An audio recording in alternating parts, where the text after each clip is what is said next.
Hello and welcome back. Today I'm going to be working on some more projects around the house and in the garage. It's almost winter in Wisconsin. We had a sneak peek of it about a week ago. I'm not ready for it. I'm pretty far behind on my winterizing projects, but today what I'm going to do is get one of the cars ready for Wisconsin winter, and I'm going to show you what that's all about. So my main task in this video really is just swapping over from summer wheels and tires to winter wheels and tires, and that may sound crazy to some of you, but the car that I'm bringing in here is an all-wheel drive sort of performance car, and it's got summer tires on it that do not perform well in lower temperatures. Not even necessarily just due to the fact of snow and ice, but also the fact that they get very hard and they won't grip very well in the winter. So in the winter here, what I will be running are these Nokian Hakkapeliittas, and I think I said that right. It's a Finnish word. Any of my Finnish friends could correct me on that. But I've had these wheels and tires for probably 2 seasons, and they've been holding up really well. They're a softer compound. You can see that they have sort of an aggressive tread for snow, ice, and rain. And that's my main task, but also the car did need an oil change, so I have it outside warming up. You can see here I have a Benpack mid-rise lift in my garage, which is really handy.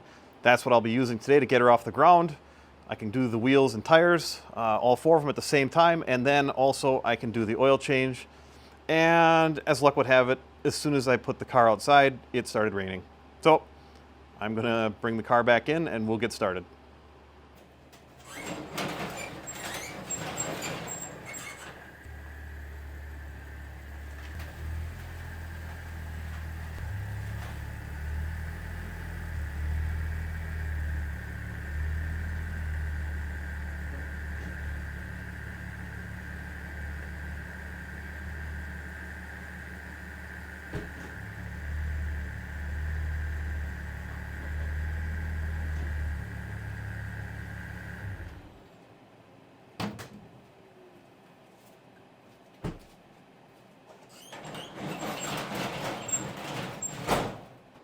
All right, the car's inside. It is filthy. Yes, I haven't had, like I said, a lot of time to get caught up on things, but it's in here. I'm on these risers, and the reason I have these risers is because this car sits pretty low to the ground, so I wouldn't be able to drive over that mid-rise lift without having these risers. And I'm pretty well centered. I'm over just a little bit here, but that's not going to be a problem. And yeah, we got things warmed up now, so the oil will drain easier. And now I'm going to get the lift in position and raise it up. All right, so I'm actually going to close the hood just to the like the safety position, so I can raise up the car better. And I'm gonna try to get down here. I got this cheap light added to my tripod holder here, and I'm hoping that it'll help. So you can see these arms will come out.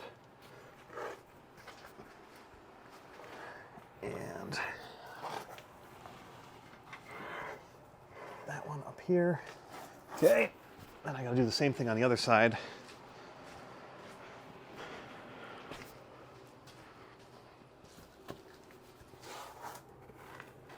I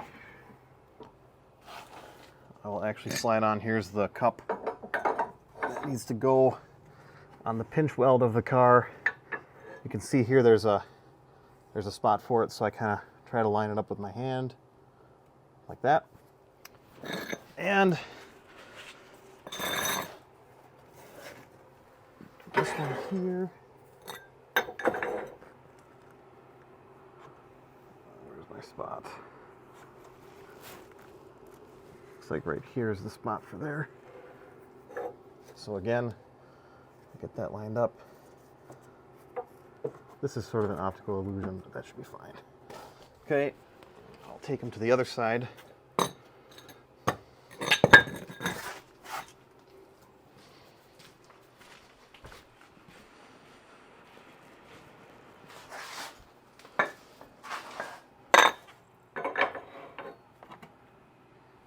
Here again, kind of lined up like that. Okay.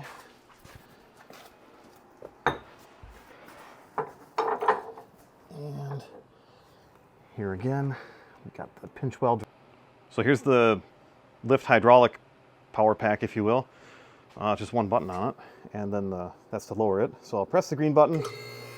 I'll let the pads touch the car. Then I'll double check everything. Make sure it's in good spots. So I'm going to pick the car up just maybe 3 or 4 inches off. And then once it's off, I give it a shake. Because if something is off kilter and it's going to fall, better to have it happen now than when we're all the way up. So now I'm just going to raise it up. You can already see probably, well, I do have a low ceiling in here. My limiting factor is going to be those power cords that come out of where the light used to be. So I just try to keep my eye on that.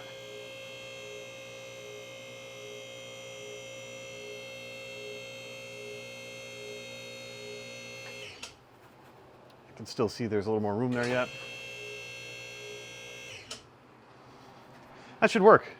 For reference, I'm about 6 foot tall, and here's where I'm at for working height, which is nice. So now I can change all the wheels. When I used to do this before I had the lift, I would have to jack up the front end of the car, maybe get lucky and get both wheels of one axle off the ground, but usually you'd have to go do the jack on each corner, and it's really time consuming. It would appear that like this type of lift would not be stable, but it really is. And there is a safety under here. So I'm going to flip this up. Now, if something happened, this would catch on one of these notches. Let me see if I can turn my light on. See if this helps. Oh, it does help. That would catch on one of these, so the car wouldn't come crashing down. Now that I've got the car up in the air, I'm going to take off all 4 wheels and tires. And once I have those off, then I'm going to drain the engine oil. Taking the front wheels off will give me a little bit more space since I cannot get it up that much higher off the ground to remove like the skid plate and things like that to get to that oil drain.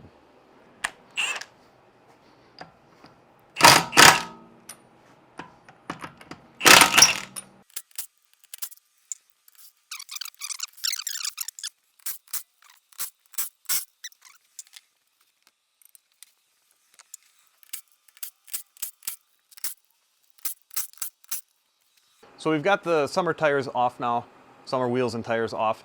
And one thing I like to do is put them in each corner that they came off of, because at the end of this project, I will label them as to where they came from. So, you know, right front, right rear, left front, left rear. And these tires that came off, they're not directional, but they do say outside on them. So these ones I can rotate to whatever position I want in the car. But the winter ones are directional, which means that there are 2 lefts and there are 2 rights. So we can't put the left ones on the right side. I mean, we could, but performance would not be good. So I'm going to show you guys what the comparison between these 2 are now. So here you go. Here's the summer wheel and tire. There's the winter wheel and tire. So you can see that these are actually wider, and these have a lower profile as well, because these are 19-inch wheels and tires, and these are 18-inch wheels and tires. So what that means, in order for you to get your speedometer to be correct when going back and forth from one to the other, is you got to make sure that the overall height is the same. And as you can see, it's really close on these. So as a result, we have, you can see kind of a skinny sidewall on the summer wheel and tire. And you can see that the winter wheel and tire has a taller sidewall here. So you can look at the tread difference. And we cannot run studs in Wisconsin, but if we were in a state where you could, these already have the holes ready to put studs in. I honestly kind of wish that we could run studs. I've been in states, and over in Finland too as well, where you're running studs in. It's just that the performance is so much better. But even just making this tire change makes a huge difference with this car's ability to get around in winter. So here I have a paint pen that I have not used in probably 5 or 6 years. I don't know if it's going to work, but it's worth a shot. So I'm going to get this winter wheel out of the way, and I'm going to attempt to label this one. And it's on the inside, so it doesn't really matter. Right front. You can kind of make that out, right? I'll go do the others now. Right now we've got the winter wheels and tires laid out on this side. What I did was I took a look at how much tread was on each tire, and I put the ones that had more tread on the back. My reason for that is that this is an all-wheel drive car with Quattro, but it's more rear heavy than it is front. So basically, I'm pretty sure that this was on the rear last winter and that was on the front last winter, because I've got more tread there than I do here. This is a tread depth gauge, and my phone really doesn't want to focus on it, but I will, there we go. You can see how many 30 seconds if we put this down into the tire tread. So I will put this here, and you can see, what are we at? We're about 30 seconds here. And then this one, I believe, was around 9. Yeah, just under 10. So they were pretty even, but just, it's a nice thing to check. So it's been a while since I've done the oil change on this car specifically. I took off this back panel already, and this is kind of a really important thing to note, especially if you are new to this car or some car work and things like that. This right here, this is the transmission drain, or this is the transmission pan. That would be the transmission drain plug. So I still got to take off this front piece to get to the engine oil drain.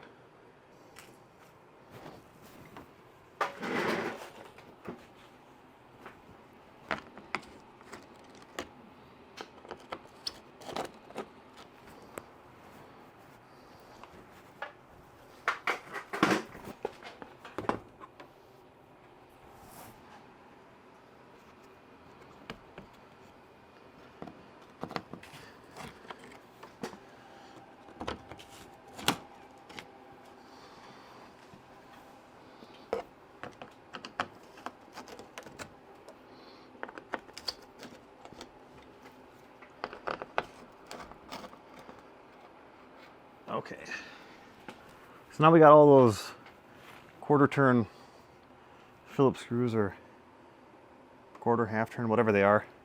Those are all out. Now, probably going to be a lot of sand and crap that comes out of this. Oh, maybe not too bad.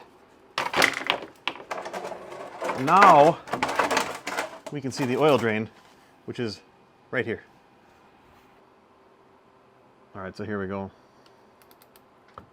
Break it loose first. And yeah, I'm just gonna drop it, I think. Get my hand a little wet here.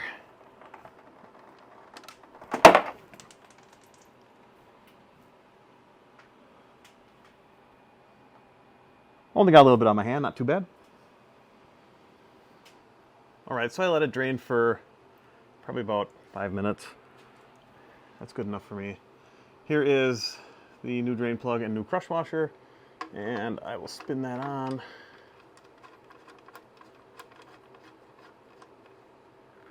Make sure that the crush washer is centered, and then I will hand torque that. All right, so I put the bottom panels back on underneath the car. It's really hard to get a good view of this, holding the camera and putting the stuff back together. But basically, if you want to do the engine oil change, all you have to do is take this one out. I always take both of them out because then I can see what's all going on underneath here too, if there's any leaks, or in this case, there was some rabbit droppings under here, or on top of here. So yeah, it was nice to get that dropped out of there. But now that's all back together, I'm going to now put on the winter wheels.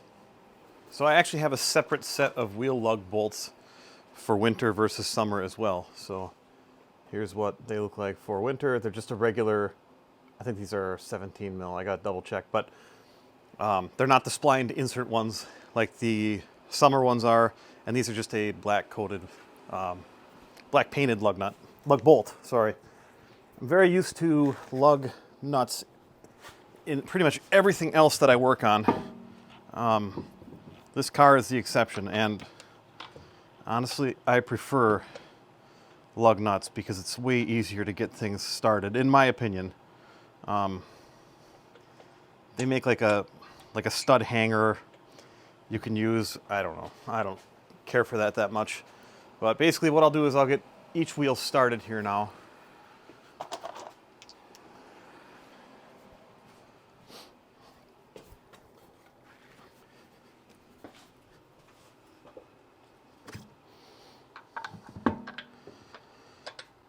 It's really important to try to hold things kind of square and make sure that you're starting your bolts, your threads straight, so you do not cross thread anything, because that would be a big hassle.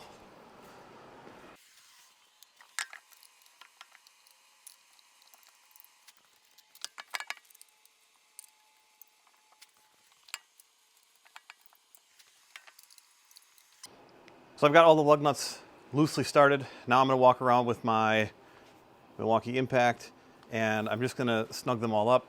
I do a star pattern, so I'll do, you know, here, here, here, here, here, and I'll get them tight. But then once the car is on the ground, then I will go around with the torque wrench and make sure everything is torqued to spec.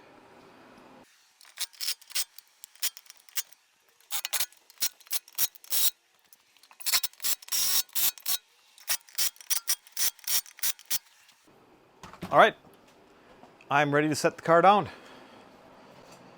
So I'm going to flip the safety on the lift here so that we don't get caught on our way down. And then we'll lower it.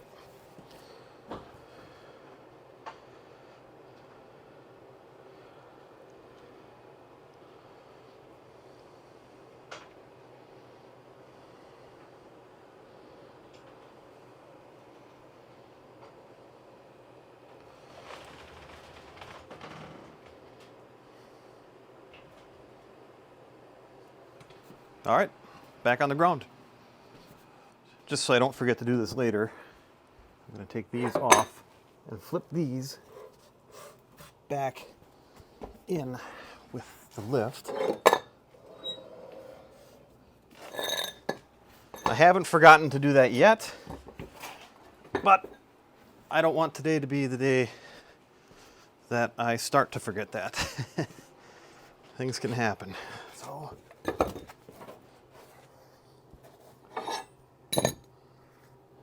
slide this one forward.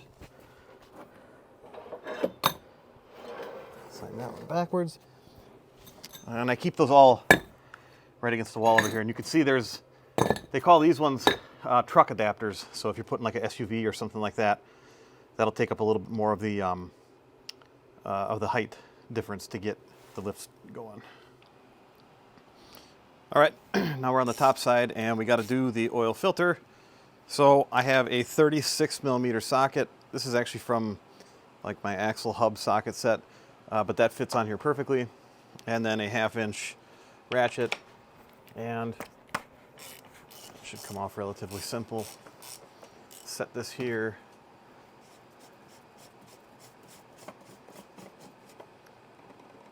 Now, here's the chance that it could make a mess, so I try to carefully take it out. Hey, not too bad. So here's the old filter. I will pop this out of the cap and put this in the box for the new filter. And here is what that looks like. And if you look down in here, it's probably kind of hard to see, there's a little tab. I have to grab a needle nose pliers and pull that out. There's a new gasket that goes in there, so that gets replaced. I'm going to try to make it so you can see in here, but right down here is that little rubber tab. Pull that, and here comes the old gasket. I'll set that one down. And then the new one is right here, and it has to go in the same way the old one came out, so it goes like this. But I'm going to oil this first. All right, so we got the new oil filter gasket in here. You can see, I want to point out, you can see where that tab was, where the tab is to pull this one out when we want to change it. Right in there. All right, and then this also came with a new O-ring for around the oil filter housing. So very gently, I'm going to find that with this pick and grab that out of here.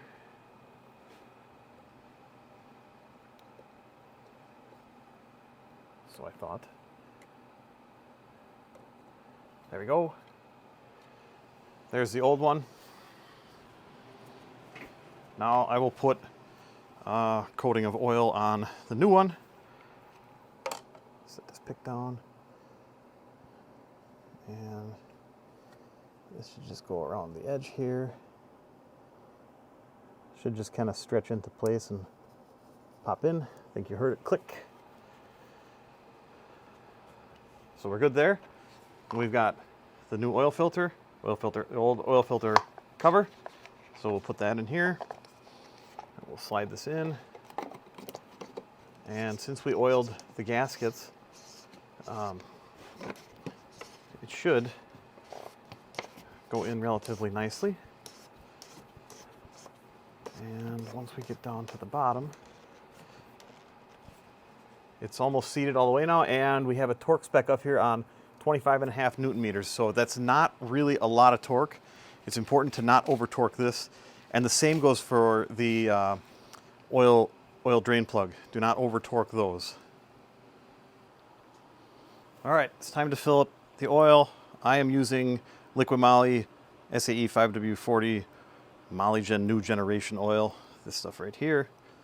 This is what I've used in this car in all of my ownership, which I've had it for, I think, 4 years now, 3 or 4 years anyway. And this will take about almost 7 quarts. So I've got this little one first, and then I've got a 5-quart jug I'll put in. But I'll try to control pouring it in just to make sure I don't overfill. Or I shouldn't say overfill, but sometimes when you're putting oil in something, it might fill up too fast and then come out the oil fill, and I don't want to do that. So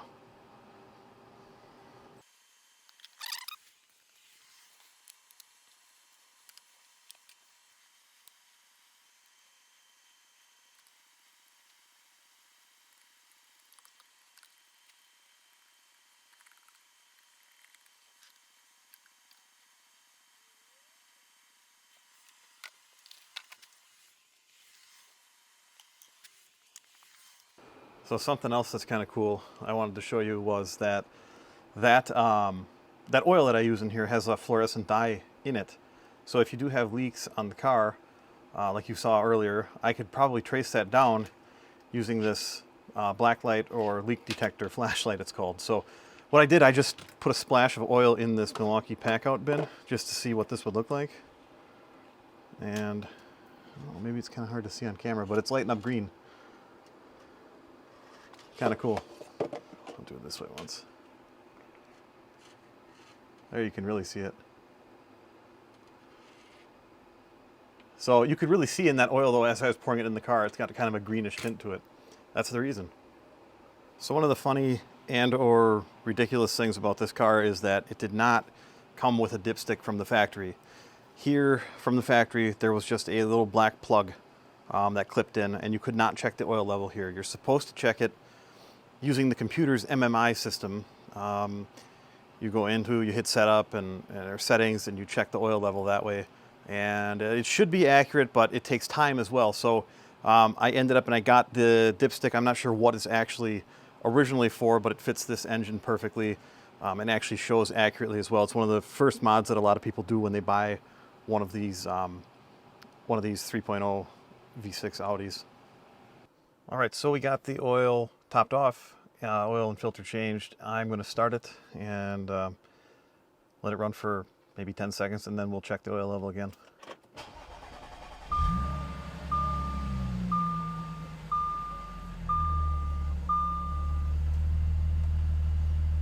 No strange lights, that's nice. Lights on, yeah. Service due, well, we're doing that right now. Hood and doors open. Okay. What I was saying before was if I go into the, I can go check the oil level this way also. But, see, you can't even check it right on the fly sometimes. So we'll shut the car off and we are going to check using the old-fashioned dipstick that the car should have came with in the first place.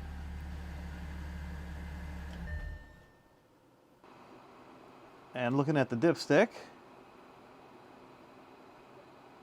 see, we're about 3/4, and we'll call that good. I don't want to put it all the way to the max because we did just have it running. So we'll double check the computer system when the engine's warm. Earlier in this video, I was putting the wheels on and I just showed tightening it temporarily with that 3/8 impact. So now I'm coming back with my snap-on torque wrench, and we're gonna go set this to 90 foot-pounds, and I'm gonna walk around and I'm going to torque every lug bolt.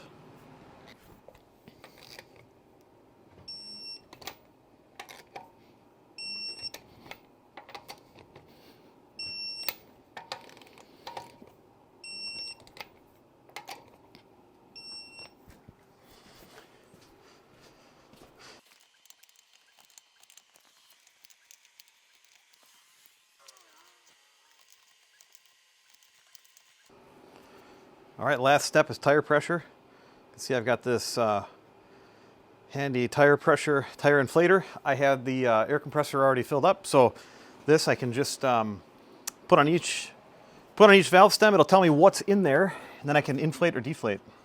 So I'm going to run these at 35 psi. This one's got 25 in it.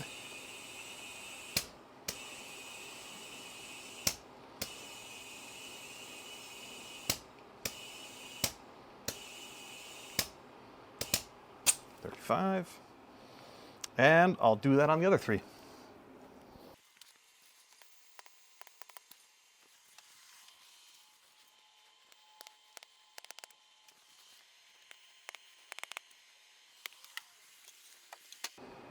All right, so the S4 is ready for winter.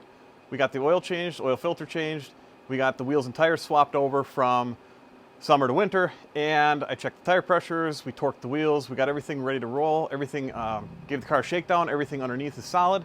So we're ready for another Wisconsin winter. I really don't like to drive this car in winter because it's still in really good condition. It's dirty right now, but it's a 2011, so it's already got 12 years under its belt, and there's not really any rust on the body. So if I do drive it this winter, I will end up washing it quite often because of all the road salt, beet juice, brine, whatever they're using in Wisconsin here. But anyway, I hope you enjoyed this video. Thanks for coming along with me. Subscribe for more.